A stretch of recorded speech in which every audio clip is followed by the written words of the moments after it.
If you owe a balance to the IRS and you are in the IRS's Collections Department, called the Automated Collection System, or ACS for short, then the IRS has stopped sending you notices about your account and has stopped taking nasty forced collection activity on your account for the past couple years now. This all started back in February 2022. I'll pull up the notice. This is from February 9th, 2022. As part of ongoing efforts to provide additional help for people during this period, referring to the pandemic, the IRS announced today the suspension of more than a dozen letters, including the mailing of automated collection notices, right? So basically, IRS has pressed the pause button when it comes to collections for the past couple of years, but they are back. They are back in 2024, folks. This is the notice the IRS put out at the beginning of the year. Beginning this month, the IRS is gradually resuming sending out reminder collection notices and letters that were paused during the pandemic. And just to remind you of what you owe, because the IRS hasn't really bothered you about it for about a couple years now, the IRS is sending out that special reminder letter, LT38. I've talked about the LT38 right here on the channel. There is a link to the LT38 video that should be appearing at the upper right-hand corner of your screen right now, if you want more information about that LT38 notice. So what have we learned so far? IRS paused collections notices and a lot of collection activity 2 years ago in February 2022 due to the pandemic.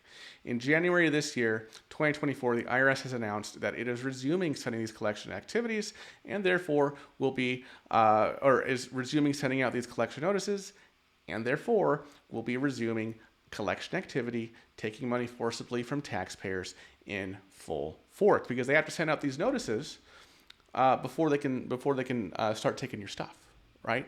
A lot of these notices are statutorily required that the IRS send them to you before they take your stuff. Granted, the stat notices like the CP14, the LT11, things like that weren't paused due to the pandemic, but just collections in general was put on pause by the IRS. Now, something we learned recently, the IRS had a webinar, was it last week? Maybe it was a couple of weeks ago, where they announced that the time period between these collection notices is expanding, okay? These collection notices are the CP501, the CP503, the CP504.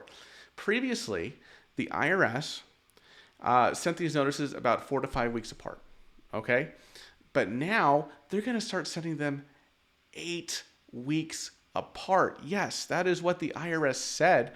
I don't have it. They didn't put that out in writing, but you can listen here to this excerpt from a recent IRS webinar. I'll play the excerpt here. Now I would cover the gradual approach to sending the notices. The timing of the mailing of CP500 Series automated collection notices will change. Prior to 2024, CP500 Series automated collection notices were mailed every 5 weeks. For instance, if you received a CP501 and you were due the next sequential notice, it would have come out 5 weeks later. So starting in January 2024, this has been extended to 8 weeks. We believe the increased timing of notices will improve the taxpayer experience. It also will allow additional time for taxpayers to find solutions to resolve their balances. So the reason the IRS is saying that they are extending the period between these collection notices from 4 to 5 weeks to now 8 weeks is to improve the taxpayer experience and to give them more time to work on their balances. Translation, we want more penalties and interest to accrue before you deal with the issue, right? Because remember, folks, the way we negotiate installment agreements with the IRS, payment plans, things like that, once you get into that resolution, let's say it's an installment agreement, we're generally able to negotiate a reduction in your future penalties. You usually cut those in half, the future penalties, not to mention the previous penalties we previously get abated, right? What the IRS is doing right now by stretching this out 8 weeks between each notice, that's just more time for the penalties and interest to accrue, right? Because they know eventually they're going to send you that final notice of intent to levy, and they're going to get what's theirs, right? Unless you get in a resolution with them. But they just want to have more penalties and interest accruing, so your balance can be nice and fat when they finally take forced collection activity against you, which they are, in fact, resuming. Another reason why I think the IRS is extending the cycle between these collection notices is because I think it has such a backlog of collections cases that it has to work through that it kind of just wants to buy itself more time right now, right? I would expect in the future, probably this notice cycle is going to be constricted again. But right now, I think the IRS has so many collections cases and taxpayers with a balance that the IRS has not done anything about because they paused those collection notices and a lot of collection activity in 2022 that I think they're trying to just buy themselves some more time here as well. Okay, and again, this applies to those CP500 notices. That's the CP501, the CP503, and the CP504. I've made dedicated videos, a dedicated video on each one of those notices right here on the channel.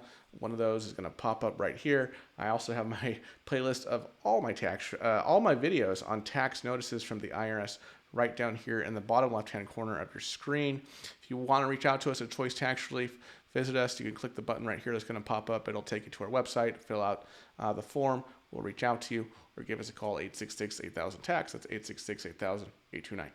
Thanks so much for watching, everybody. I'll see you in the next video. Bye-bye.